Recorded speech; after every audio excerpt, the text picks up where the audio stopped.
करब दिन राति रे। एने ओने मुँह मरब जदि तो कूद के तुरब छाती रे।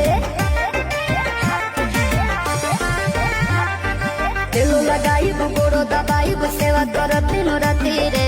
एने ओने मुँह